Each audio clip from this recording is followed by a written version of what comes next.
বাংলাদেশ জাতীয়তাবাদী স্বেচ্ছাসেবক দল সীতাকুণ্ড উপজেলার ৯ নম্বর ভাটিয়ার ইউনিয়ন শাখার ৩ নম্বর ওয়ার্ডের কর্মী সম্মেলন অনুষ্ঠিত। শুক্রবার সন্ধ্যা ৬:৩০টায় ইউনিয়নের মাদাম বিবির হাডর হাদেমপাড়া আমতলা লাহাত এই সম্মেলন অনুষ্ঠিত হয়। সম্মেলনত ৩৫ সদস্য বিশিষ্ট স্বেচ্ছাসেবক দলের নতুন পূর্ণাঙ্গ কমিটি গঠন করা হয়। এই সময় নতুন কমিটিরই অতিথি হলে বরণ করিল।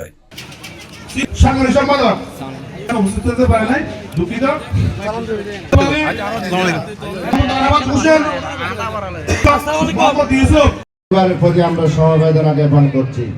স্বাধীনতা অনেক রক্তের বিনিময়ে, ছাত্র জনতার রক্তের বিনিময়ে অর্জিত আজকের এই দেশ। আমরা নবরূপে স্বাধীনতা পেয়েছি। সেই স্বাধীনতা অর্জনের চেয়ে স্বাধীনতা ধরে রাখাটা কিন্তু অনেক কঠিন।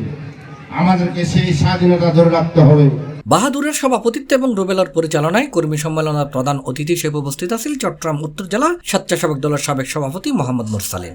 অনুষ্ঠানে বিশেষ অতিথি হিসেবে উপস্থিত আছেন বিএনপি ভাটিয়ারি ইউনিয়নের সভাপতি সাবেক চেয়ারম্যান নুরুল আনোয়ার, সাধারণ সম্পাদক খুরশেদ আলম মেম্বার, উত্তর জেলা স্বেচ্ছাসেবক দলের যুগ্ম আহ্বায়ক সুলাইমান রাজ, সীতাকুণ্ড উপজেলা স্বেচ্ছাসেবক দলের সদস্য সচিব হেলালুদ্দিন বাবর, ইউনিয়ন স্বেচ্ছাসেবক দলের আহ্বায়ক কাইসার আলম, সদস্য সচিব রুবেল, ওয়ার্ড বিএনপি সভাপতি মোহাম্মদ আলী, সাংগঠনিক সম্পাদক রাশেদ হোসেন, যুবদল সাধারণ সম্পাদক রবি, ছাত্র দলের সভাপতি ইয়াকুব আলী বাবুল, ইউনিয়ন যুবদলের সাংগঠনিক সম্পাদক জিয়াউর রহমান। আরও উপস্থিত আছেন বিএনপি নেতা সালাউদ্দিন, নুর নবী, নিজামুদ্দিন, হাসান, হিরন, ফয়সাল, সাইফুল সহ অন্যান্য নেতৃবৃন্দ।